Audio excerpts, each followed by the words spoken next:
This is the Jedburgh podcast. I'm the creator and host, Fran Racioppi.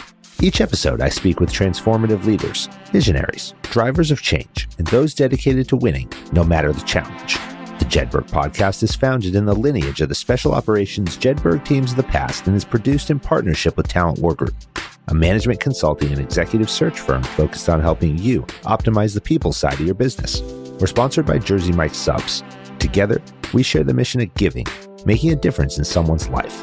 Visit the Jedburgh podcast, Talent War Group, and Jersey Mike's Subs on the web and on social media. A percentage of all proceeds is dedicated to the Special Operations Warrior Foundation. The Department of Veterans Administration has one of the most important missions in government: to support the reintegration and rehabilitation of our nation's veterans.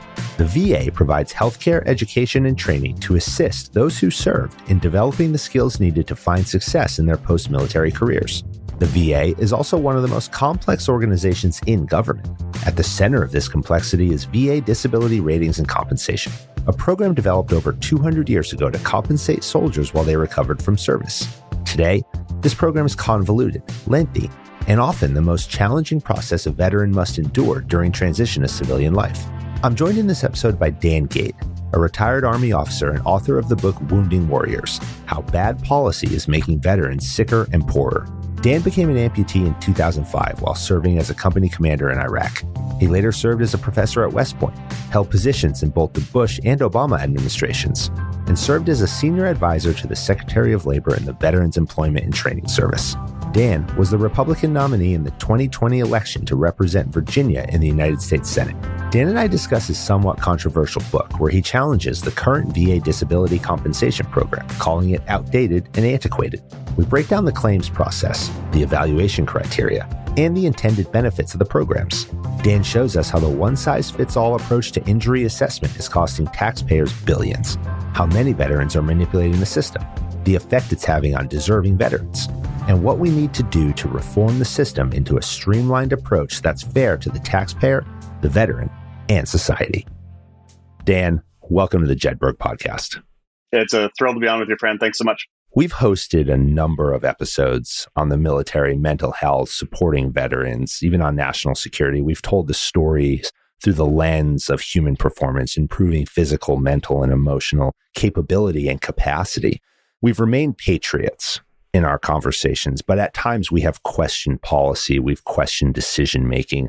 We've forced our listeners, our guests, even myself, to think about decisions that we've made as a country, as leaders, and whether that be in the military, whether that be as entrepreneurs, business people, athletes, can we force ourselves to think about how we do things and maybe find a better way?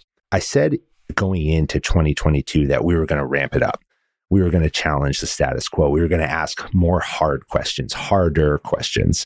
We were going to have more difficult conversations.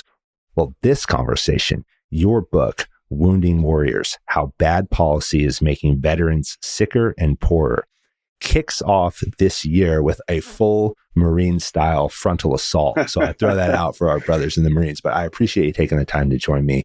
I've been looking forward to this conversation. I just finished the book the other day, and I've got so many different questions to ask you. Awesome. Well, it's great to be on with you. And to the Marines who are listening, I would say that they are my brothers because they saved my life in combat. And we'll get to that story eventually. But I have a fondness for the Marine Corps, as I think every red-blooded American should. As we must. Well, you pulled no punches in Wounding Warriors. You go right at the VA, you right at their policies that guide the organization. And the tone of the book gets set right up front with a quote that I think pretty well summarizes your position. And I'll read it here. And it's, quote, "The VA operates like a misguided assembly line, churning out diagnoses of disability, applying bandages of cash in lieu of the rehabilitative care veterans deserve," unquote. Transition from the military is one of the hardest, if not the hardest challenge. I struggled with things, but I say challenge that a veteran has to face. The VA is supposed to make it easier. We can argue all day long that probably rarely that's the case, but navigating the VA has become almost a common bond between veterans, and they tell stories about it. Your argument takes aim at the core definitions of disability and service-related injuries, then also the process by which a veteran has to go about to receive their awarded benefits. You call the process outdated and antiquated. At the most foundational level, what is the VA disability model and what's it currently based on? And why is compensation at the center of that discussion? Yeah. So, you know how if you spend any time around the ocean and you know something about coral reefs, and one way to think about policy is to think about it as a series of coral reefs or a series of individual corals, right? And the corals get together and they make a reef eventually, and then their skeletons are this big complex things. You know, the Great Barrier Reef in Australia didn't all of a sudden it grew up little by little. And that's how policy works too.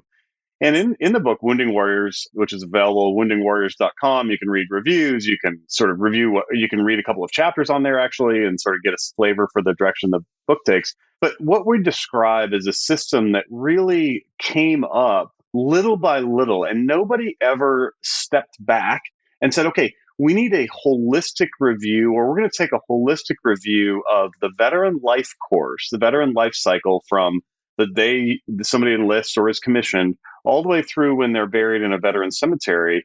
We never look at that entire life course and say, what are the turning points? What are the key nodes where people need help? And how can we serve them throughout their life course? Instead, little by little, policy was developed that resulted in the system we see now. And here's some features of the system we see now. And I'll personalize this actually for you, Fran. And I think you could probably tell these same stories. And I'd love to hear your stories on this too. But when I was getting ready to retire from the Army at age 42 a couple of years ago, I went in for my VA appointments because, of course, you got to go through for your VA appointments, and like 40 of them too, by the way, not like two. A lot of them. Yeah, a lot of them. But you go in through this for this appointment. I was going in for this appointment, and we'll get to this part too. But I'm a hip level amputee.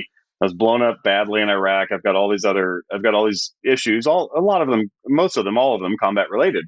But I go in and the guy says, okay, what do you want to claim on your VA disability form? And I say, okay, hip level amputation. I'll claim that, and I've got this pretty significant scar on my face. I'll claim that. And I've got my whole abdomen looks like somebody sort of lit it on fire and put it out with an ice pick because of surgeries and stuff. And I'll claim that. And I'm missing some parts here and there, and I'll claim that stuff. And he's like, okay, good. All that's fine. All that's documented in your record. That sounds fine. He goes, what about your brain injury? And I go, well, I don't have a brain injury. What are you talking about? He goes, no, dude. He's like, I can get you paid for a brain injury. All I want you to do is put down a brain injury on the sheet. And I'm like, well, but I don't have a brain injury. He goes, yeah, but you got blown up, right? Yeah, I got blown up. And you were unconscious for a while. Yeah, I was unconscious. He goes, okay, you have a brain injury. Write it down. And I'm like, absolutely not. Because since I got blown up, I've gotten a master's degree and a PhD. I've taught at West Point. I've worked at the White House on veterans policy at the White House. Like, I'm fine. I don't have a brain injury. Now, maybe down the road, I'll have some CTE or something like that. But right now, I'm fine. And he goes, you're not understanding. He's like, put it down and I can get you money for it. And I said, you're not understanding. I'm not going to claim a brain injury. So then he's like, okay, fine, whatever, dude. Like, you don't know what you're doing, but fine. And then he goes, well, what about your hearing loss? And I go, I don't have hearing loss. And we went through the same conversation. And he goes, well, but you were a tanker. Yeah, I was a tanker. We used to shoot big guns and machine guns and all this stuff. And he's like, you were around a lot of stuff a lot. And true, including the explosion that was like, 3 feet away. Where I lost my leg. Yeah, where I lost my leg. But I had earplugs in when that happened. And so literally at age 42, my hearing was the same as when I came in the Army at age 21, or when I was commissioned in the Army at 21 or 22. Because I have the tests and it shows. And I go, but I don't have hearing loss. He goes, listen, dude, you can claim it and I'll get you paid. And I'm like, wait a second.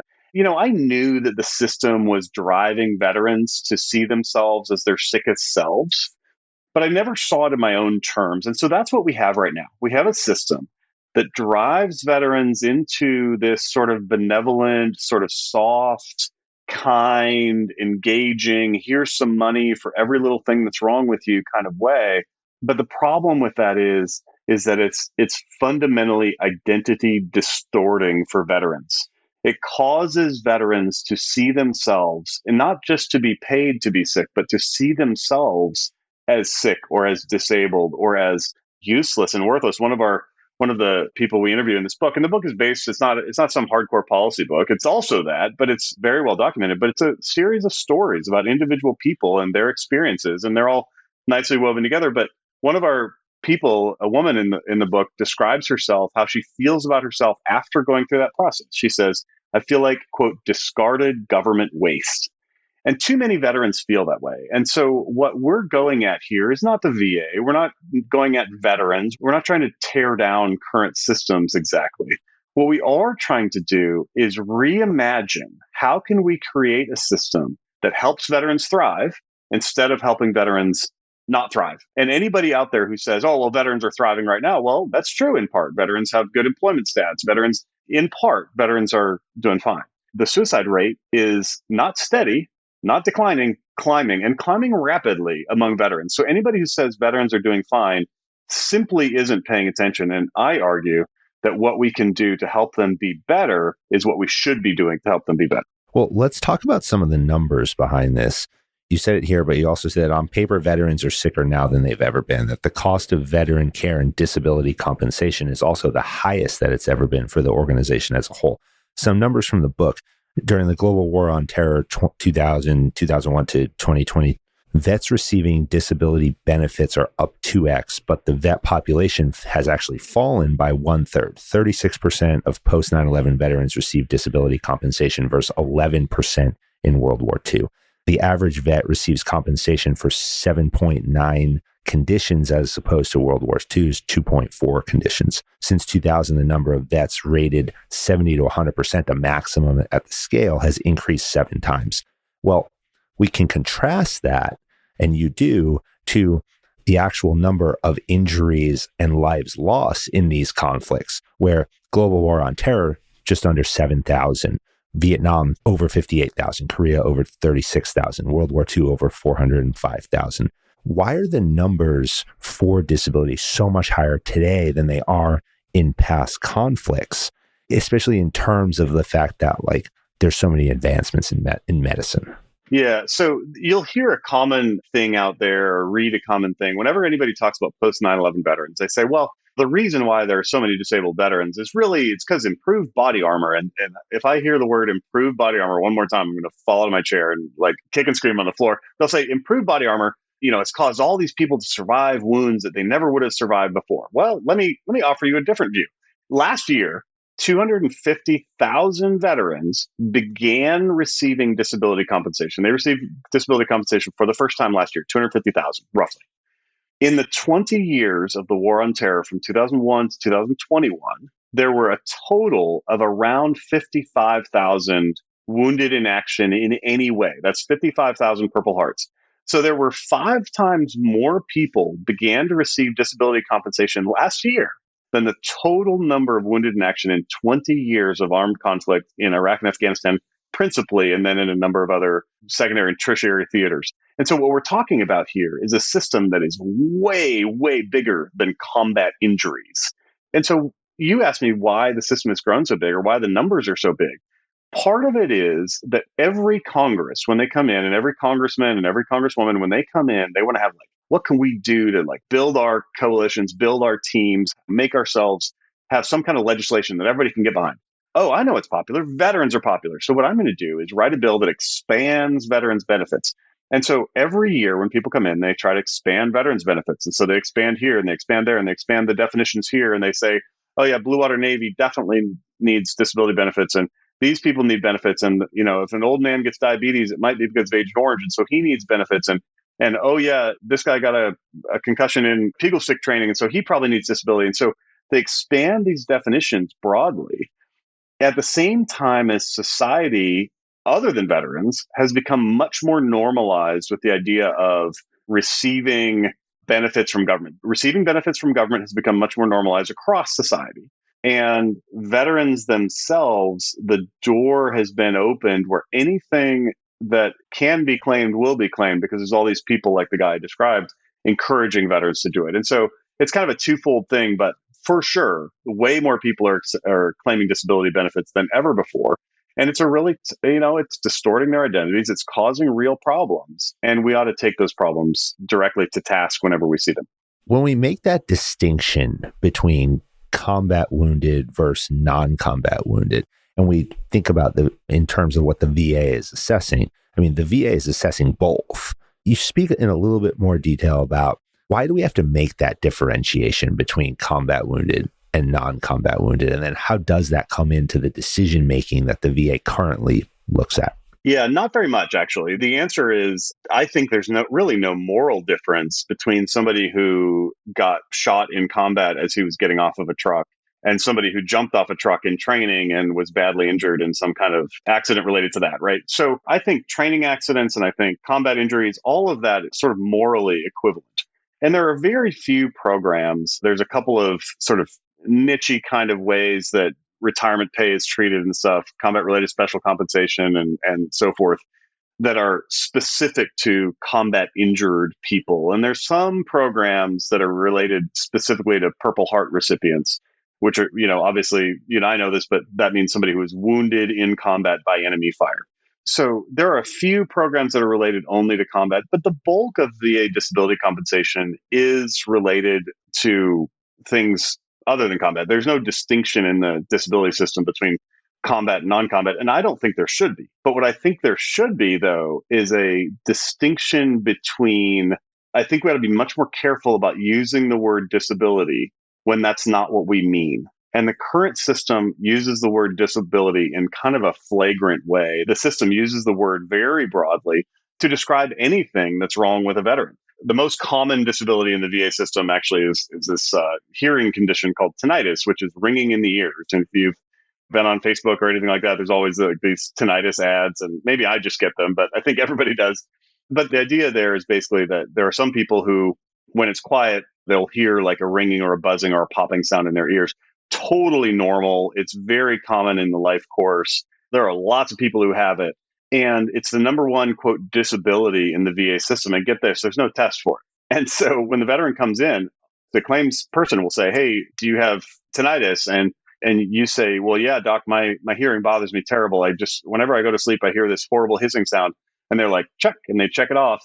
And if you've ever been to an audiologist in the military, you tell them you've got it, they're going to mark it down on your sheet. And then when the VA rates it, they're going to rate you, and they're going to give you 10%. They're going to give you a little money for it. But is it a disability?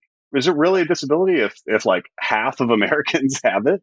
Another example and a real boogeyman in the system and a pretty disgusting problem, to be honest with you, is something called sleep apnea. So sleep apnea characterized by choking and ceasing breathing while you're sleeping. It's a big, big deal. It's a huge problem. It's not snoring.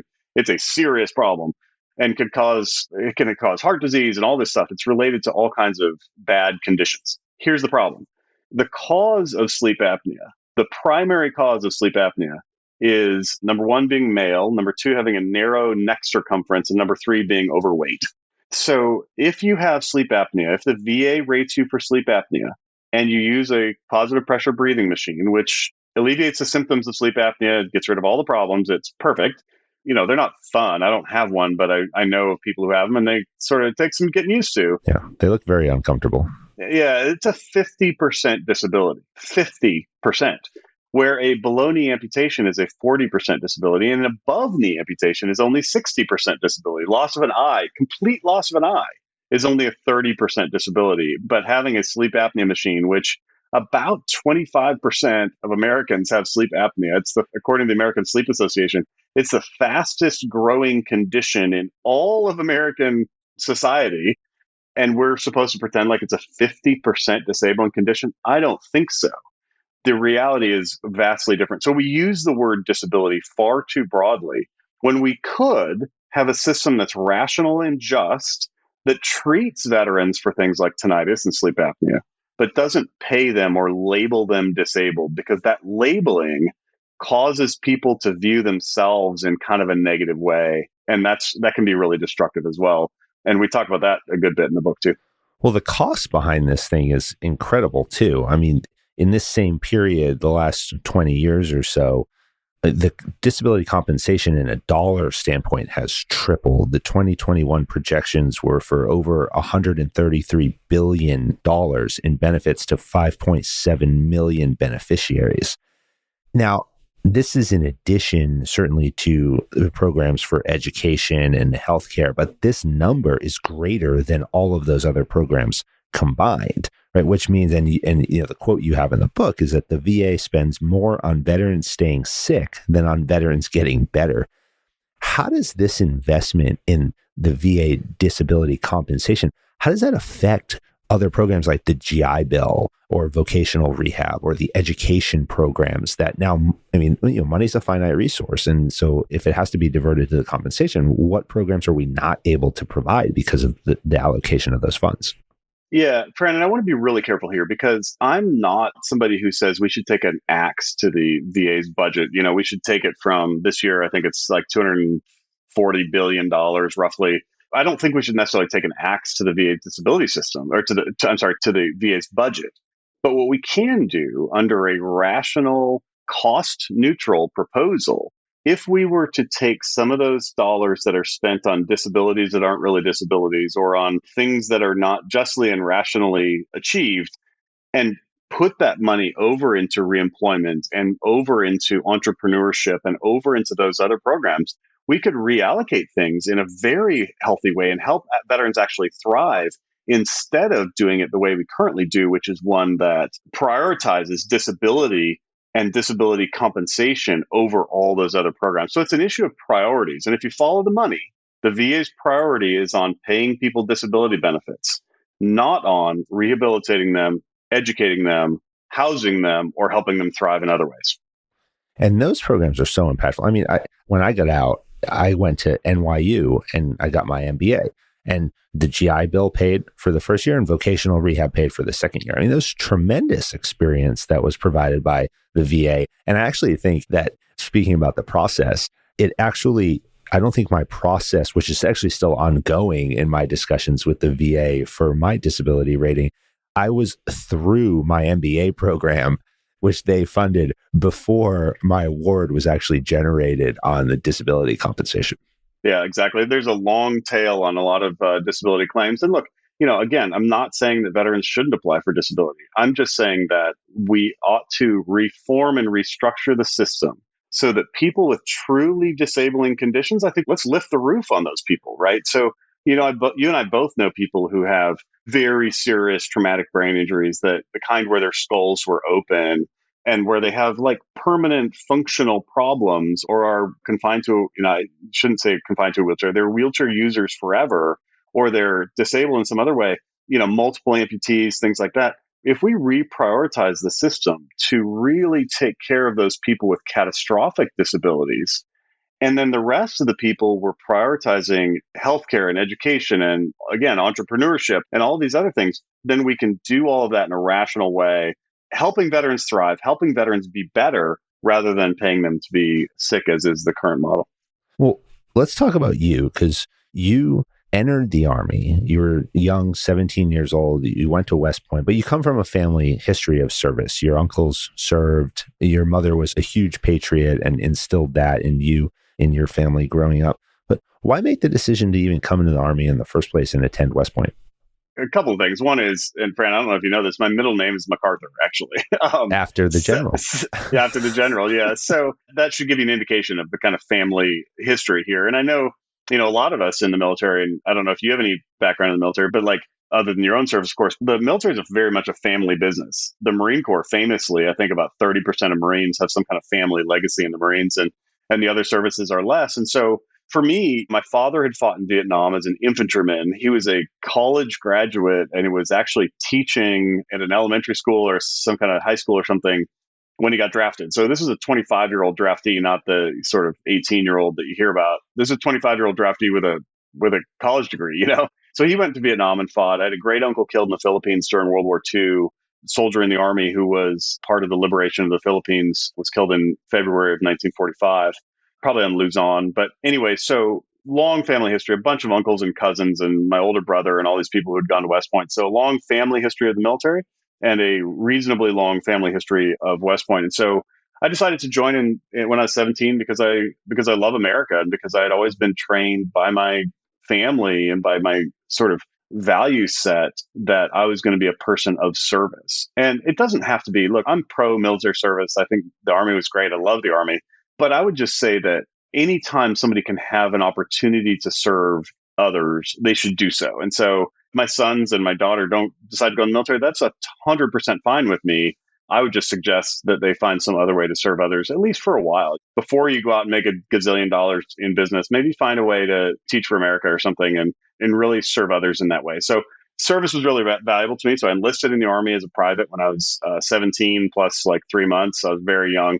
And then a year later, after basic training and everything, I found out that I'd gotten accepted to West Point. So I went off to West Point and graduated from there in 97 when I was 21 or 22. And then you eventually become a company commander in Iraq, 2004, 2005, and you go to Ramadi, one of the most difficult areas. So I was there in 2005, in the latter part of 2005 and 2006. And yes, I will attest to the difficulty of that, certainly that area, but also the whole country during that time. You were actually wounded twice, one time 3 months in, and then the second time more catastrophically 2 months after that. Can you talk about those events and what happened and the injuries that you sustained? Yeah, sure. So when you were in Ramadi, were you straight infantry or were you already special forces? I was in Iraq. I wasn't in Ramadi. I was in infantry at that point, and I was in the city of Balad. Oh, I thought I misheard you. I thought you said you were in Ramadi in 05. So Ramadi was a terrible place. I was going to compare some place names with you and see if you knew any of the place names. No, I was in Balad. I was in 4th ID. Oh, cool. Okay. So I'd been in 2nd Infantry Division in Korea. And in 2002, and I got to Korea December of 01 after Ranger School as a captain, was in Korea and took command of a tank company in Korea. And I thought I'd missed the war. I was kind of mad. I was pretty mad about it. And I thought, oh, here I am as an armor officer, but I'm stuck in Korea when there's actual fighting going on in Iraq. And so I was only a few days short of my company command change of command ceremony, leaving command to go on to other assignments when my boss and his boss said, hey, paraphrasing here, but they said, hey, we're sending your soldiers. Do you want to go with? And I said, of course I do. And so they sent me. So summer of 04, I get to Iraq or to Kuwait really. And then in early fall, September of 05, I get into Ramadi.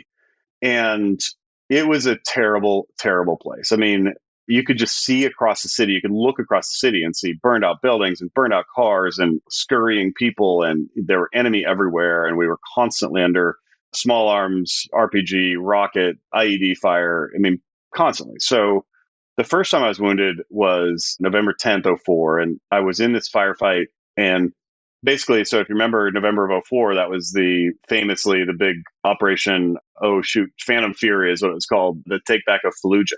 And Fallujah and Ramadi are two ends of a balloon. If you squeeze Fallujah, Ramadi gets bigger. And so all the smart bad guys left Fallujah and came to Ramadi, and all the dumb bad guys stayed in Fallujah and died when the Marines and the Army took over Fallujah. And so that kicked off on like November 7th, 04, November 6th, something like that. So on November 10th, I was leading this patrol across the city, and we got in this firefight, and we had engaged and destroyed a couple of enemy fighters on the ground at night with our tank, machine gun fire, not main gun fire. And then our tank was hit by a rocket propelled grenade that came off the roof of this mosque on the east side of Ramadi, and it killed the soldier next to me. And I think, Fran, I just want to take a moment here. I think it's really important that we say their names. The soldier that was killed right next to me is named Dennis Miller, and he's from LaSalle, Michigan. He was the only son of his father, Dennis, and Mrs. Miller, Kathleen. I think Kathleen Miller. Anyway, so he's buried in Michigan. I went to visit him there in 2019. I got to see his grave and stand by it. But anyway, so he was killed instantly by this RPG. It struck him directly and killed him instantly. And I was wounded mildly in this engagement. I was returned to duty. I was out for the rest of the night, but I was back at work the next day. And then 2 months later, I was hit again this time I was in my Humvee, not a tank, and was hit by an IED that ended up but it ripped a big, huge hole right through my right thigh. I was sitting in the front right seat of the Humvee, and the explosion was just below me. And so it ripped a big chunk out of my thigh, and I woke up on my back in the ditch, and my soldiers were treating me. And by the grace of God, the company medic had chosen to come along that day. And I remember this conversation because he wouldn't normally come out. And his name is Kurt Krause, and Sergeant Krause wouldn't normally come out with us. He would normally stay where the rest of the company was. And so he comes up to me, he's like, "Hey, sir, what are you doing?" I'm headed on this patrol. He goes, "Hey, can I come with you?" And I'm like, "Well, why?" And he goes, I just feel like I should be there." And I'm like, "All right, throw your stuff in the truck. Let's go." And he goes like, "Okay." So he throws his big kit of stuff in one of the other trucks. So he was the senior company medic. And so he was on the scene moments after as the Humvee rolled to a stop.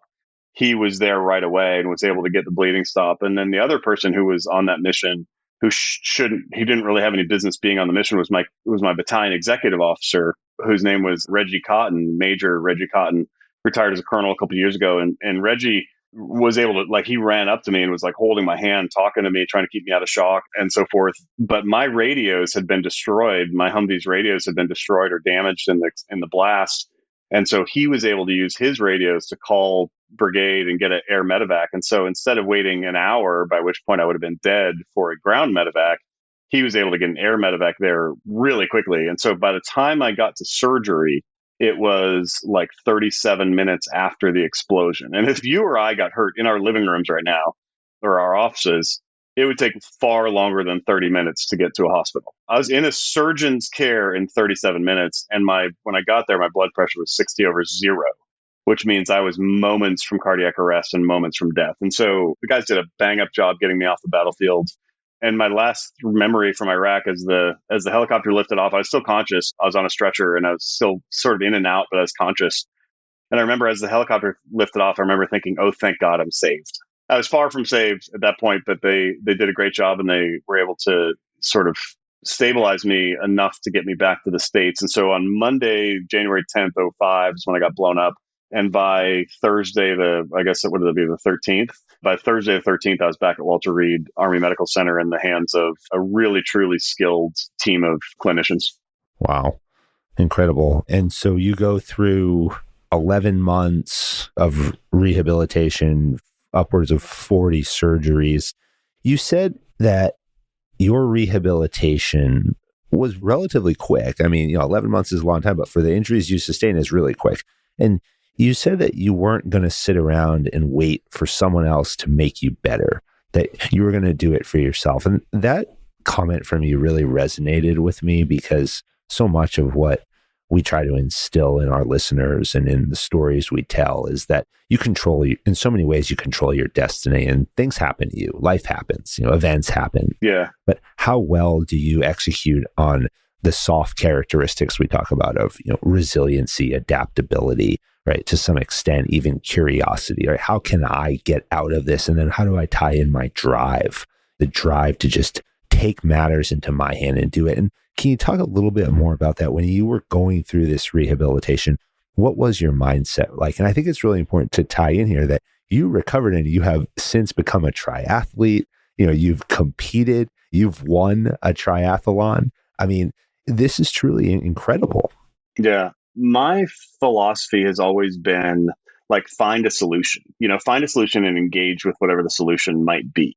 My mom loves to tell this story. It's kind of a silly story, but I finally become conscious again about 3 weeks after, because they had me in this medically induced coma, a bunch of drugs on board and all this stuff for a couple of weeks, because there was really no point in being conscious yet. I was in such dire straits that it's better just to leave me sort of turned off and heavily sedated. The amputation itself occurred a week later after the explosion at Walter Reed. When I first became conscious in the hospital, they told me, hey, you're an amputee, you're hip level amputation on the right side. And one of my first questions was, how high is the left leg? Because I'd had these horrible dreams while I was unconscious about multiple amputations and about my genitals being destroyed and all this stuff. Thank God none of that was true. But the truth was that my left leg was basically fine and my genitals were fine. And so I had to check on those items when I first became conscious. But they said, hey, you're a hip level amputee, blah, blah, blah. And I said, okay, well, basically one of the questions I asked was like, what is the optimal position of this hospital bed to promote healing? Like, how high should if I've got these controls, how high should I put the controls to put me in an optimal position for healing? And my mom was like, oh, okay, good. He's going to be okay. He's asking questions like, what is the optimal position for healing for an amputee? So really my philosophy was, okay, I'm done with the Army because screw that, but I'm not done with being who I am. And so I've got to learn how to thrive again. I've got to learn how to get back on my, I was going to say back on my feet, back on my foot, right? I have to learn to get back on my foot. And so I've always been one of these people who, like, if I don't have I hate bumper stickers generally, but I like those ones that say expect to self-rescue, right? Because I think that philosophy is a really good philosophy. Like the self-rescue philosophy, like you are the master of your own ship. You are the one who's responsible for whatever happens to you or doesn't. Now, that's obviously not fully true, but if you approach life with that point of view, I think you're going to end up in a more healthy situation. And so for me, it was like, okay, well, this happened. God's got a plan for me. I firmly believe in God's plan in my life. And so like, what does that mean? Well, I don't get off the hook about being a husband and a father just because I got mangled. Now I've got to learn to live with being mangled. And so that's where the triathlon stuff you're referring to. I was the world champion in the wheelchair one category of the Ironman 70.3 in Clearwater, Florida in November of 2010. And then a week later, I actually did Ironman Arizona, full Ironman with the same situation. But the kind of extreme sports that I did for a long time, I still do CrossFit a good bit. I don't do like crazy extreme stuff anymore. But the extreme sports I was in for a while, I think is largely kind of it's almost like a coping mechanism in a sense, because I think I was trying to convince myself in those years that I wasn't really disabled. Because if I can do an Ironman, obviously I'm not really disabled. It's almost like extreme exercise is a form of self-medication. And maybe that wasn't really the best. And this has taken years and years. I mean, it's 2022, right? So having that level of looking back at that time is that time heals a lot of things. And so for me to look back at that in that way, I think is important. But anyway, so yeah, I did some cool stuff and had some really great people alongside of me to help me and make high expectations of me so that I would get back on my feet and learn to thrive again. There's another turning point, you called it, in your rehabilitation that really struck me. And I think it's really important. Any parent or, especially I think, will resonate with.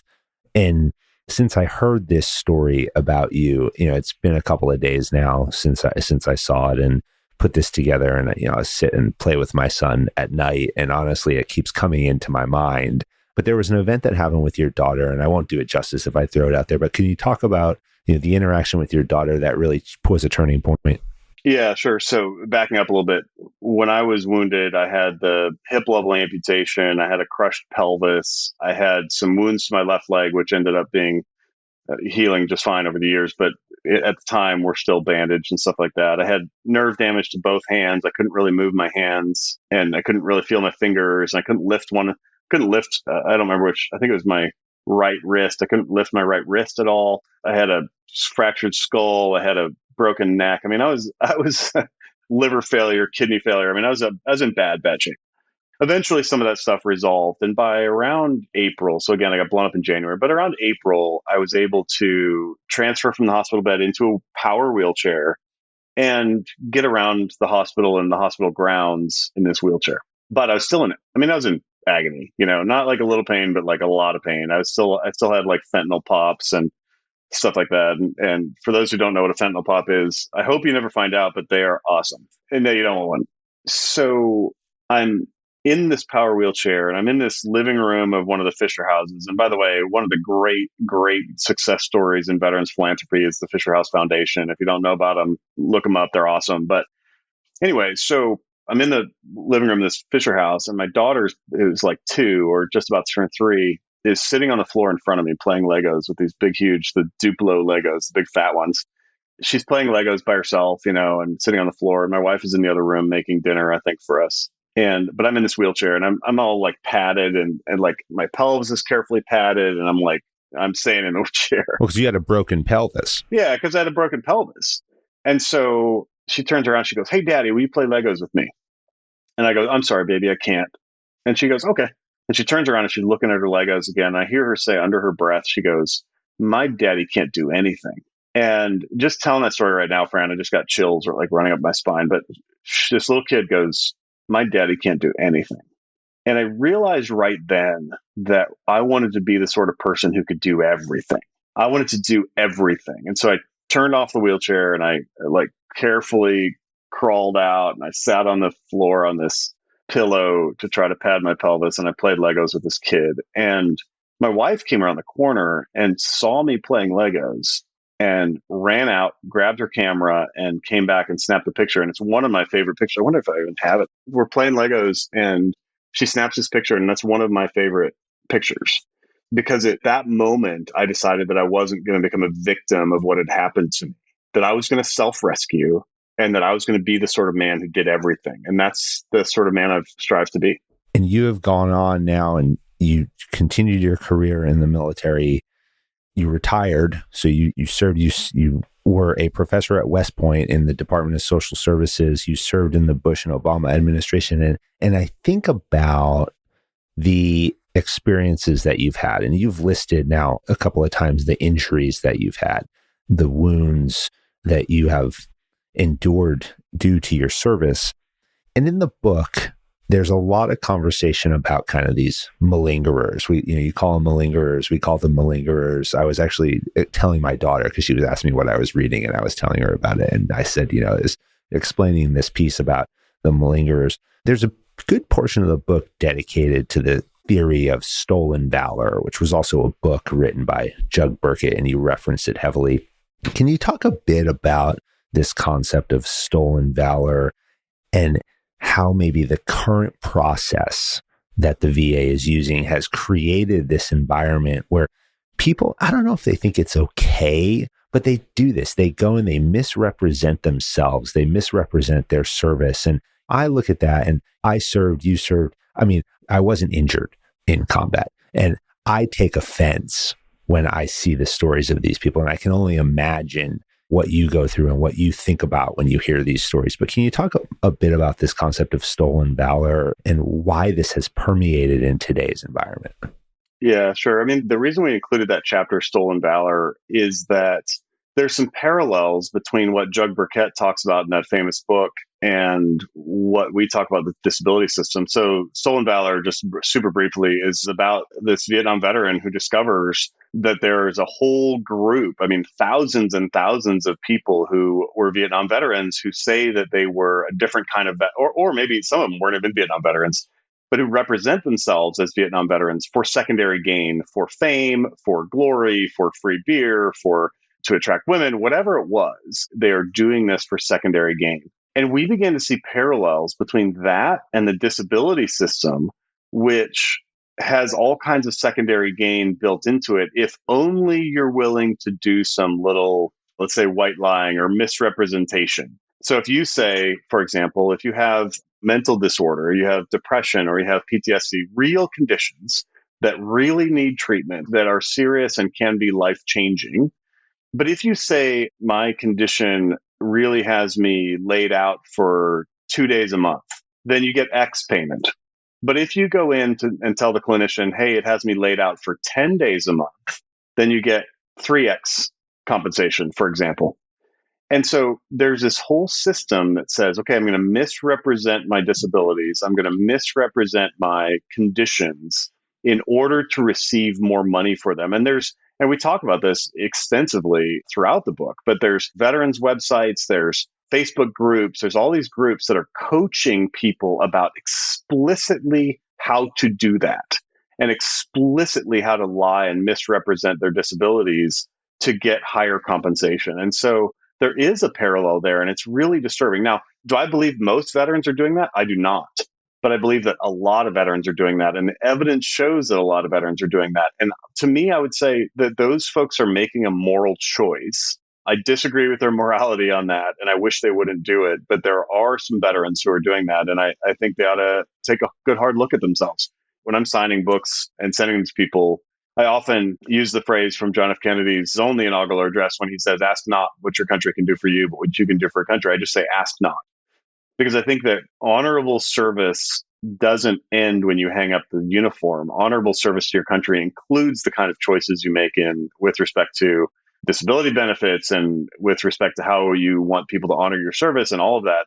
There's some real heavy duty choices that people should make, and they should be thoughtful about how they make them. I feel like the whole piece, right? The whole malingerer piece, right? It almost puts you in this kind of circle, right? And it's this like endless circle that has all these second and tertiary effects on the process. And so if you have people, I think in my head, okay, so if you have people who are fabricating information, they're embellishing information. So then what does the VA do in response? Well, now they have to create stricter criteria in order to evaluate it. And if there's stricter criteria in order to evaluate it, then now do you have a longer processing time? If there's a longer processing time, now do you have a potential where people who actually need benefits or would benefit from an expedited process because they can't work, because they are disabled to a point where the benefit is actually going to help them to achieve what they need to on a daily life. Now that gets dragged out. This process of evaluation is extremely complex. The disability claim process, we joked about the 40 appointments. I mean, that's not far off. And the more things you claim, the more appointments you have, the more convoluted the process becomes. You reference in the book that there are entire organizations that exist for the sole function of aiding a veteran through this application process and this evaluation process. Can you speak a little bit about the evaluation process? What's considered, what's not? And then how is that then affected by this group of people who are stretching the truth? Yeah, so the statutory obligation of the VA disability claims process, the statutory obligation is to, from the moment of service, when you begin service, there's a presumption of soundness. In other words, you're presumed to be 100% physical and mental health status, right? Anything that happens to you during service, an injury or illness incurred during service or made worse by military service, is considered to be service connected. So notice I didn't say wounds. I didn't say combat wounds. I said an injury or illness. So if somebody comes in military service and they fall off a truck and shatter their hip, a serious injury that could result in lifetime disability, that's service connected. Or if let's say they get cancer while they're in service, or it's one of the several kinds of cancers that are related to, or that could be related to toxic exposure or something, then the VA will say that that's service connected. But let's say they get cancer during the time when they're wearing a uniform, or they get something like Parkinson's disease, or they're diagnosed with something like MS. Several of those are genetic type conditions that are considered to be service connected because they occur during service. Okay. Again, we're not talking about people who lose limbs or lose eyes or spinal cord injuries or anything like that. We're talking about any change in your mental or physical health that occurs between the time you join and the time you leave. And then after you leave, any change that occurs that could be related to one of the changes that occurred during service. So let's say you end up with a hip injury on one side and eventually you're compensating or overcompensating, and so you end up with a sore hip on the other side. The second hip is also related to service because the first hip is what caused it. Okay.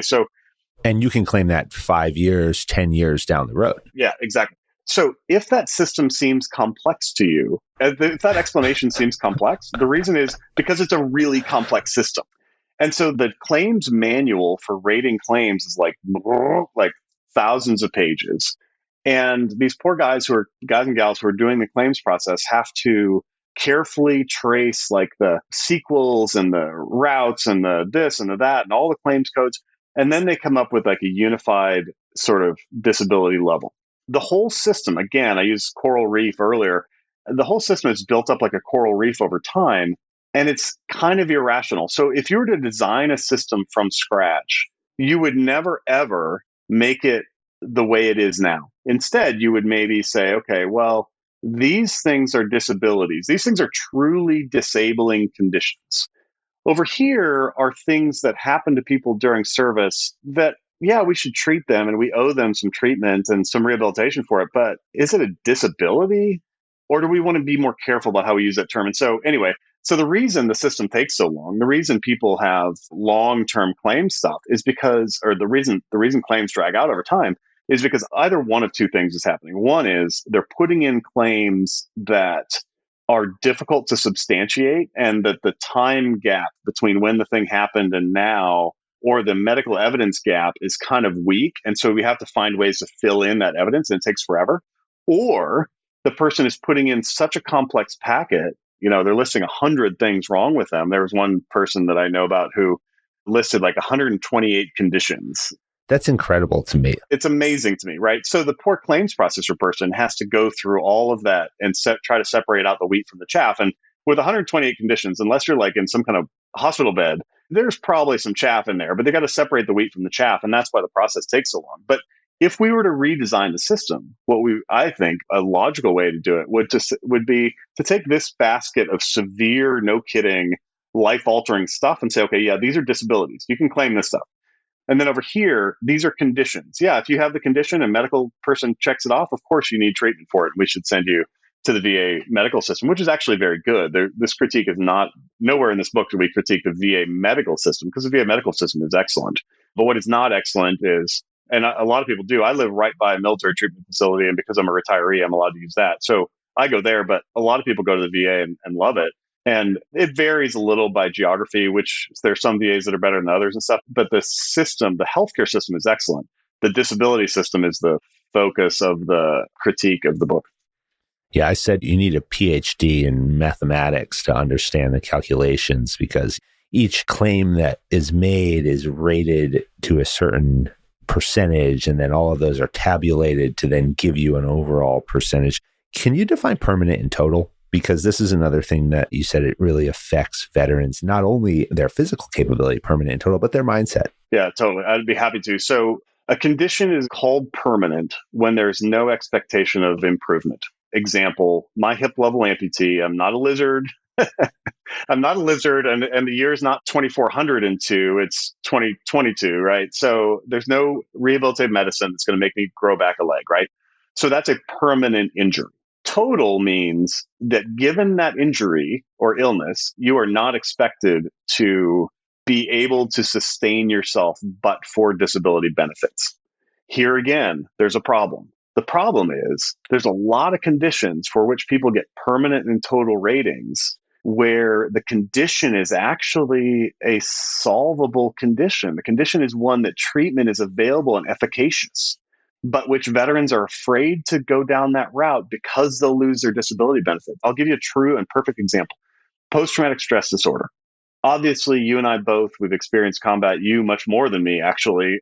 Sadly, the enemy got luckier with me than you, but we've experienced a lot of combat. We've seen dead people. We've seen dying people. We've seen friends die. We've seen enemy die. I prefer to see enemy die over friends dying, but we've seen all this stuff. So yeah, combat is traumatic. It sucks. It's horrible. It's terrible. It's also thrilling and wonderful and lovely, but it's horrible. PTSD is real. PTSD can be disabling. It's also treatable. So there are new treatments. There's something called stellate ganglion block, which is some kind of injection in the neck that does this weird resetting of the neural pathways, and apparently is very good. There's some new stuff with MDMA, stellate ganglion block. I'll introduce you to a friend of mine named James Lynch. He's a former SF doc who is doing something with that kind of stuff. I don't know that much about it. I just know he was the South Africa doc. I know. Yeah, that's him. Yeah, Jim Lynch. I know. I served with him at South Africa. He actually, get this, he delivered one of my twin sons because we were in this school together at Belvoir, and my wife was having our twins at Belvoir, and he's like, "Hey, do you mind if I come over and scrub in?" I'm like, "Yeah, sure, come on." So he came from the classroom with me, and the first doctor it was a C-section, so the first doctor took the first baby out, and the second one, Jim Lynch, took out my son Tyler and got him cleaned up and ready to take on the world. And I think now he's an back awesome in the other room. So yeah, he's a great guy. So talk to Jim.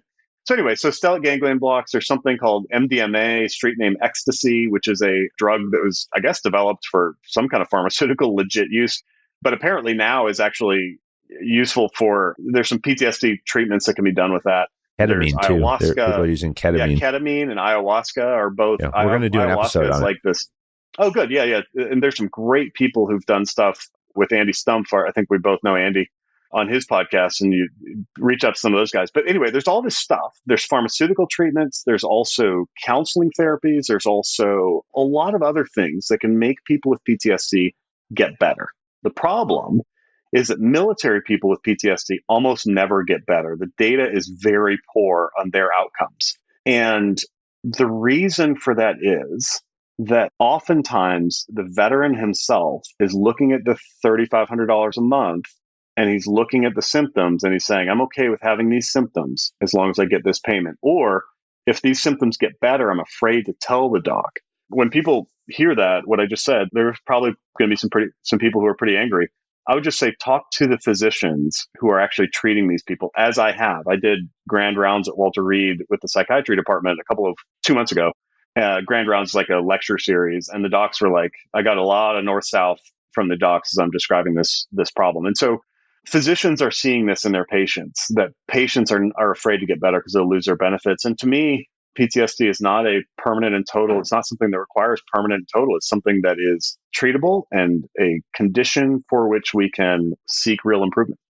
What about the veterans who have injuries that can't be treated, and the ones that the VA doesn't have the capability to treat them? And how do you look at them? I mean, you described your personal situation, certainly permanent until, but I'm asking the question more in terms of the process has become so convoluted that they actually have real problems that they can't articulately or in enough detail describe. And it's now in a situation where they're not getting what they may need. How do you cut through it? What do you do? I'm a Republican and not prone to giving profligate praise for other administrations, but the Obama administration started and then the Trump administration continued a series of bills. One is called the VA Choice Act and one is called the VA Mission Act. And those together built this infrastructure in theory. Now, the VA, whether they're implementing them properly is an open question, and I don't know the answer, so I'm not throwing that rock. But in theory, what that allows is people who can't get the specialty care they need inside the VA, or people who are getting routine care but can't get it in a timely way, to get that care out on the, as we would say in the military, on the economy, or as the rest of the world would say, like in the routine, in the normal healthcare system, right? So for somebody like you, and you didn't describe to me exactly what happened to you, but your stroke inside of your eye, that's obviously a very niche thing. And the VA is optimized, really, if you look at the veteran population and the age distribution, the VA is really optimized for geriatric care. So is there a way to send you to Mayo Clinic or wherever the specialty eye doctors are that can figure that out? Absolutely. And the VA should do that. They owe you that as a veteran. And I think the system now allows for that to happen. So I hope you're getting the care you need.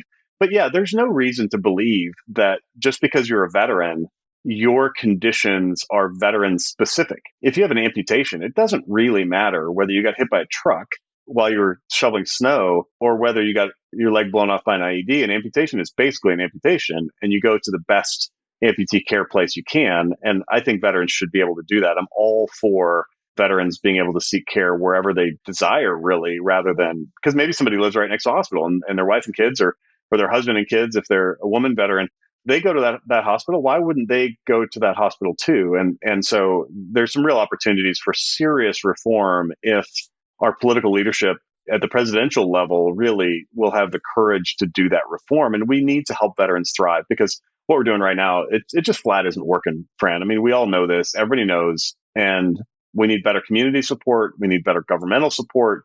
We need people who are willing to engage on this stuff in a serious way rather than just send checks to veterans because they have tinnitus. Well, let's talk about where we go from here. And before we started, we were talking about it when you asked me what I thought about the book. And I said, I really appreciated how the honesty, especially in the epilogue at the end, where it speaks to what you just said, that this is not a policy book. We're not outlining hundreds or thousands of pages of line items that should occur. We don't necessarily know exactly what right looks like, but we know what wrong looks like. And what's happening right now is wrong. But you did identify 3 kind of fairly concrete proposals or thought processes that we can go down to start these conversations. And I want to get into them here for a minute. The first one is the goal of any system, this is quoting you in the book, the goal of any system of veterans benefits and care should be to return the veteran as closely as possible to the life situation in which he would have found himself but for the service rendered. Our system must reject the idea that any veteran is unemployable or permanently and totally disabled, unquote. And we defined permanently and totally disabled a few minutes ago. Why is it not a one-size-fits-all approach? And why is employment the key factor that has to be put at the center versus compensation? Well, employment is powerfully protective and powerfully identity shaping in the lives of anybody, especially men. By the way, the research is unequivocal on this, that on average, men derive their identities primarily from their work, and women are able to derive their identities from work and family and relationships. Okay. So last time you were on a plane, which because of COVID may have been a long time, or maybe it was yesterday, but last time you were on a plane, if you sat down next to somebody, the first question they asked you wasn't, hey, what's your name? They said, hey, what do you do for a living? Where are you going? And are you going there for work? You know, those kind of questions are because men get I haven't talked to a single person on an airplane since COVID happened. In ages. Yeah. Totally. Everybody gets on the airplane. I put a hood on and I make contact with anybody. The only positive thing about COVID during air travel anymore is that the masks are terrible and stupid and ridiculous, and the people losing their minds and beating up flight attendants are evil and should be prosecuted for full extent of the law. The one good thing is that people are making less idle chit chat and bothering you less while you're trying to listen to the Jedburgh podcast. But there anyway, you go, yes. So, which everybody's listening to on airplanes. Which everybody should listen to. But anyway, that's part one, is that work is identity forming. And part two is that work is also the basis of a real financial and therefore societal stability. And so if we can get people into productive employment, let's say we can rehabilitate a veteran. Okay, I'll give you a straight up like mathematical thing here, right? Let's say a veteran gets $3,000 a month tax-free in disability payments. That's door number one, right? We give that guy everything he wants on disability. We give him $3,000 a month, permanent and total, 100% disability, or $3,200 a month, whatever it is right now. That's that. Or we give him a little bit more work to do by putting him through a rehabilitation program and an education program and an entrepreneurship program. And now he's earning $8,000 a month. Which veteran is better off? Obviously, veteran B is, right? Because he gets the identity shaping stuff of work and being able to say, hey, I'm a plumber. You know, somebody says, what do you do for a living? I'm a plumber. You got a problem, you think it's gross, I can solve it, and I can help you make your life better because I'm a plumber, right? That's powerful. That's really powerful. That's important stuff.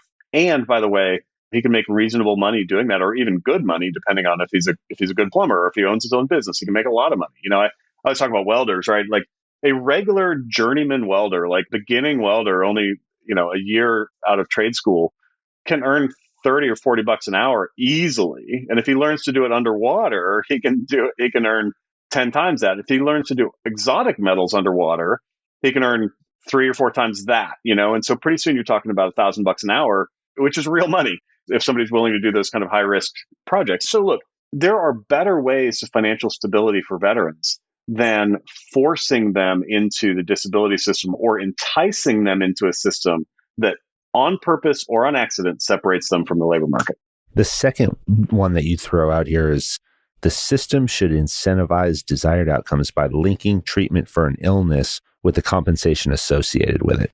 So basically what I've kind of called the no treatment, no benefits approach. Yeah. So remember earlier I was talking about post-traumatic stress, and there are a couple other disorders like that, things like depression, things like maybe high blood pressure, things like, you know, even something extreme like cancer, right? Where cancer is probably a poor example because I think most anybody with cancer is pretty well motivated to make it get better. But there are things which we compensate for that are amenable to treatment, and with treatment can be expected to improve. Mental health conditions are one of those.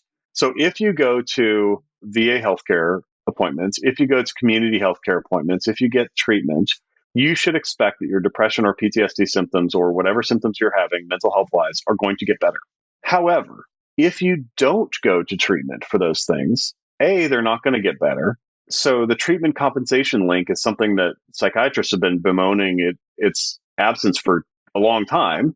And one thing we can do is, if we link treatment compensation, it accomplishes basically 3 things. 1, veterans who are basically better but don't want the VA to know are going to not be motivated to go to those appointments. And so maybe their payments will be cut off, and that's fine because their disability is gone, right? 2 is people with serious disabilities that need treatment are going to get the treatment they need. And so you get the people in treatment who need to be in treatment. And 3, and this is kind of the hidden one, and I think kind of probably the most important, you and I both know people who are sort of suffering in silence, right? Who maybe they have PTSD, but they don't leave their house, and they definitely don't go to treatment, and they also don't go to the grocery store, and they also don't engage with their family and friends, and they're also living lives of reduced purpose, meaning, and value, I'll say, right? If those people don't show up for their appointments, then that should trigger an automatic thing where the VA is either calling or sending a social worker to that person's house and knocking on the door and saying, hey, Mrs. Veteran, are you okay? Hey, Mr. Veteran, are you okay? Like, let's proactively push healthcare and resources to those people who are probably the most suffering in society. So it accomplishes really 3 cool purposes. And I'll give you a silly example, because again, it's not the year 2400.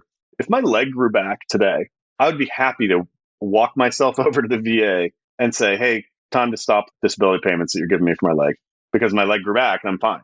But we don't do that same thing for other kinds of conditions. And I think we should. And that's what the treatment compensation link would accomplish, among other things. The third one is, you say the system needs total reform in the nature and types of disabilities compensated, and that there has to be a clearer distinction between those injuries caused directly by military service and those incurred during military service. And you made that distinction a few minutes ago.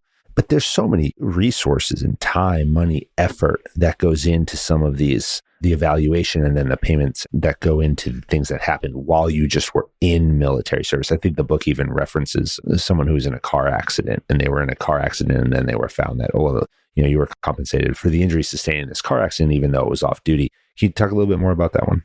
Yeah, totally. So right now, for this one, I'm going to have to retreat to like a moral question. And for that, I'm going to use the example of eating meat. If you eat meat, you're making a decision that that animal deserved to die so that you could eat it, whether it's something non-charismatic like a chicken or something charismatic like a bear. Either way, you're making a decision that chicken or that bear or that deer or that cow or whatever it is needs to die in order to feed you. That's a moral decision. It's not trivial. And so people should think about that, right? The same thing is true in this case. I always talk about something I call the 10 citizen test. And the 10 citizen test is as follows. What if you as a veteran walk up to 10 random citizens and you say, hey, I'm a disabled veteran. My rating is X, whatever X is. And then you say, and the conditions I'm being rated for are 1, 2, 3, 4, 5, 6, 7, 8, 1 to N, whatever N is, right? Could you do that with a straight face? And then follow up with that person and say, and that's why your money is better in my pocket than in your pocket. Could you do it? And if you could, then probably your things are legit.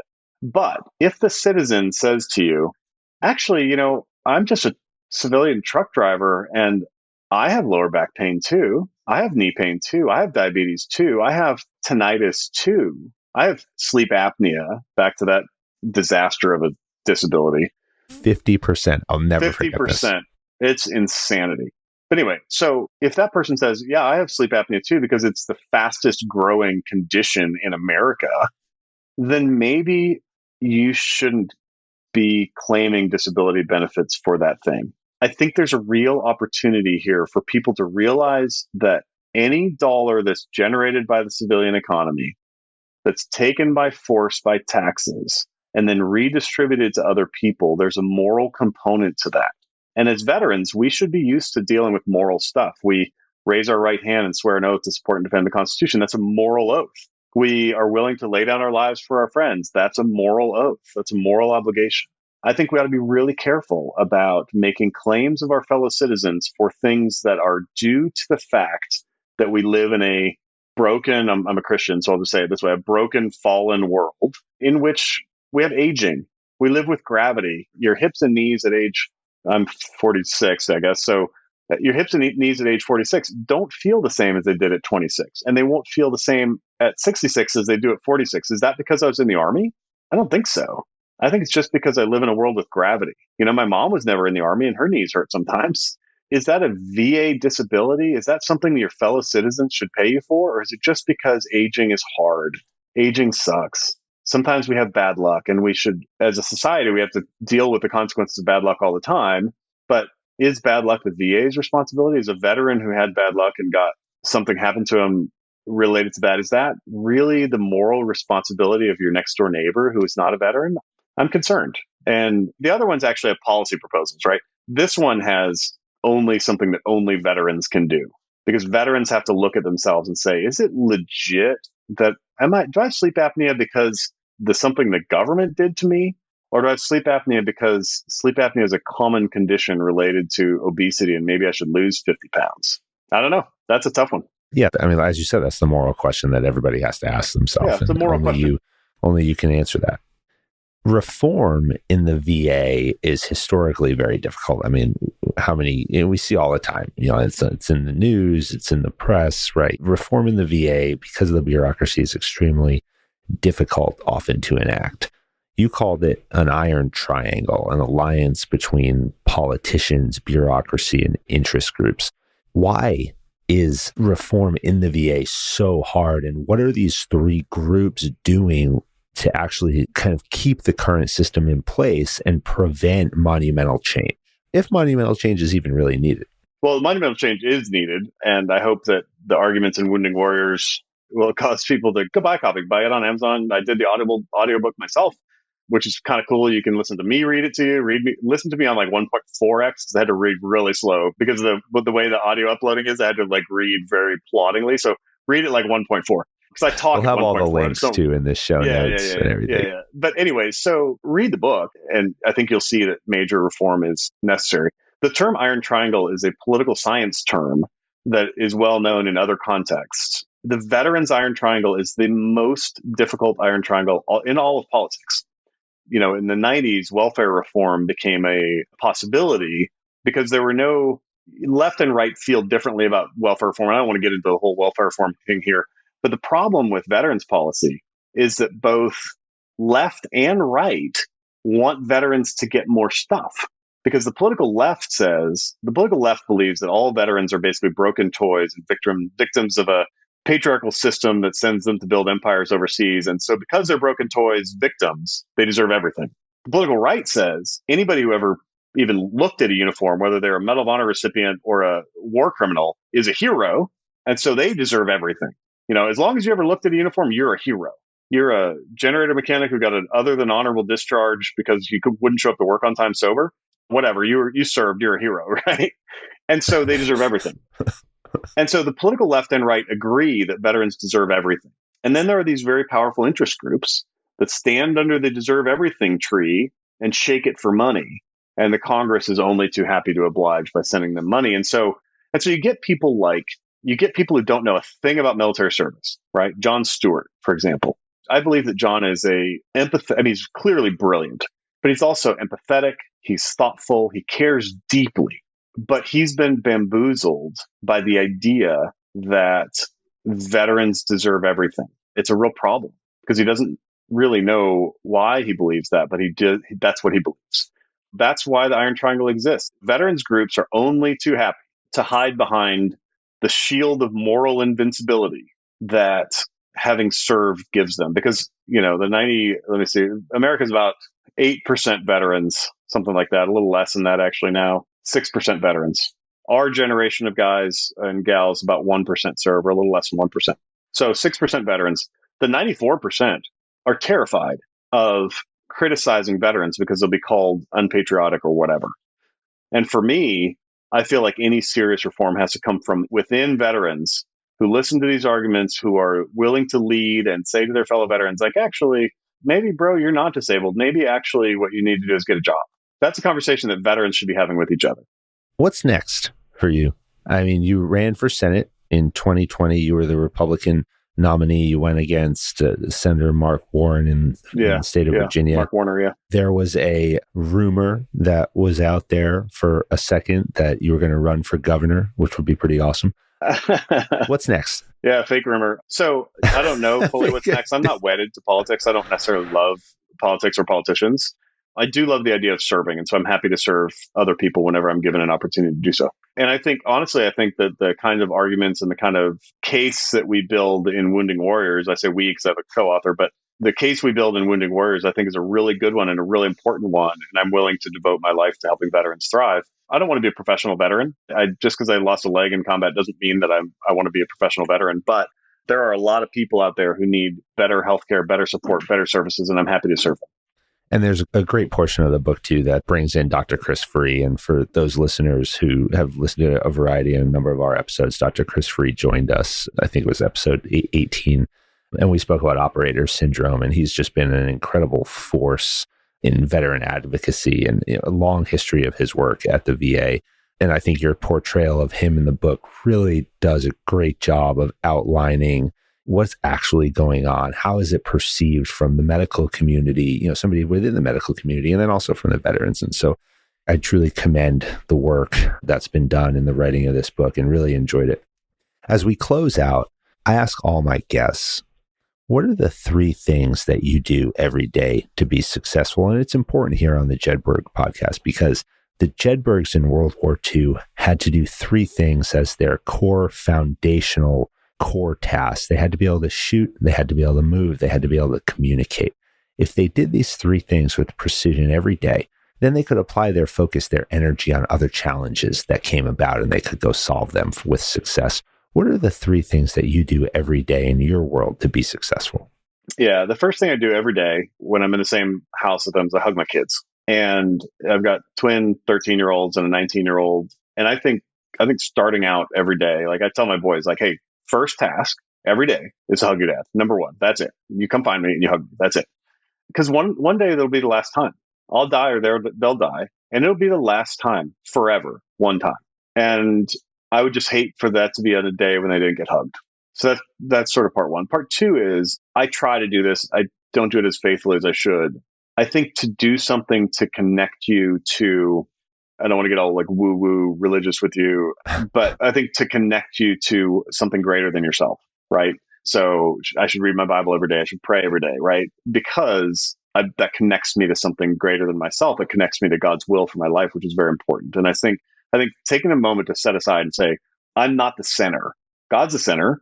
I'm just serving him. I think that's really important. And if you don't believe that God exists or whatever, cool. Find something else that you believe is the center and serve that.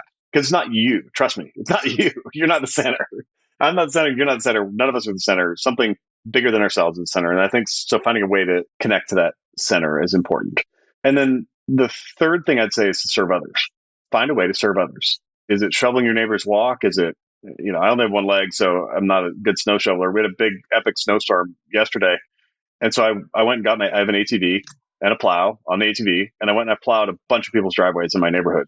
Why? Because I have an ATV with a plow and I can clear a driveway in like 5 minutes, and it would take the little old lady with a shovel 5 days or never. And so find a way to serve others inside of your capability. Find a way to serve others, because by serving others, you're also making the world a better place. And we all deserve to pass a better place on to our kids and our grandkids. Hug your kids every day, connect with something greater than yourself, and serve others. I love all three of those.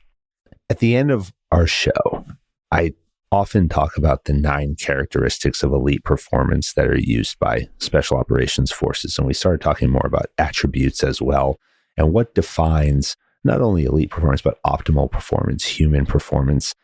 There's so many we could throw out there. 9, Rich Davini talks about 25. There's 30 or 50 of them that you could say. So many come to my mind when I think about you: drive, resiliency, adaptability, humility. We talked about a few of them during the episode. But I do truly think about the word integrity, about doing what's right, understanding the greater purpose, understanding where you fit in. How do I position my life, position my actions to do right in the world, and not only talk about it, but show it, do it, and set the example.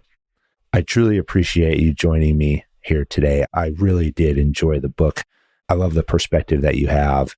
Thanks for helping us kick off 2022 in the early episodes here in January to tackle some of the controversial issues that are out there and some of the difficult conversations. And we got to have them. And it doesn't matter where you fall in this conversation. It's not necessarily always about taking a stand, but educate yourself, learn more, identify the different perspectives, because my goal, our goal here is exactly what you talked about. We might not have all the answers, but if we learn about it, will we make the world a better place? That's our goal. Thanks for joining me. Yeah, one last thing, if you don't mind. There are some things we talked about that are kind of controversial today. And for anybody out there, I would say, please contact me via Twitter or Facebook, or contact Fran and he'll give you my email address. All of that's fine. I would love for you to read at least the epilogue of the book. And I'll even provide the epilogue to you free by email via PDF. Read the epilogue at least and decide if you want to read the whole book, but engage with the argument in a real way, because we put a lot of work into it. We put a lot of thought and a lot of empathy. And this is really about serving veterans and helping them have better lives, not pursuing I don't have a political axe to grind here. I'm trying to make veterans have a better life. And so I welcome your feedback, and read the epilogue for sure. And I'll send it to you for free. Yeah, and we'll link everything in the show notes. We'll have it up on the website. The book is Wounding Warriors. Dan Gade's the author. Check it out. Awesome. Thanks, Fran. All right. Thanks so much. American Jedburghs went on to form the foundation of the United States Special Forces and the Special Activities Directorate of the Central Intelligence Agency. Thanks for listening to the Jedburgh Podcast. I'm your creator and host, Fran Racioppi. Join us next week for a new episode on Apple, Spotify, or wherever you get your podcasts. Check us out on YouTube for full episodes, highlights, and other behind-the-scenes content. If you like what you heard, give us a like and leave a review. Follow me, Fran Racioppi, Talent War Group, and our sponsor, Jersey Mike Subs, on LinkedIn, Instagram, Facebook, or Twitter. Send your comments and inquiries to media@talentwargroup.com. As former members of Special Operations Forces, the Jedburgh podcast and Talent War Group contribute a percentage of all profits to Special Operations Warrior Foundation, supporting the families of our fallen warriors. Thanks for joining us on this episode. How you prepare today determines success tomorrow.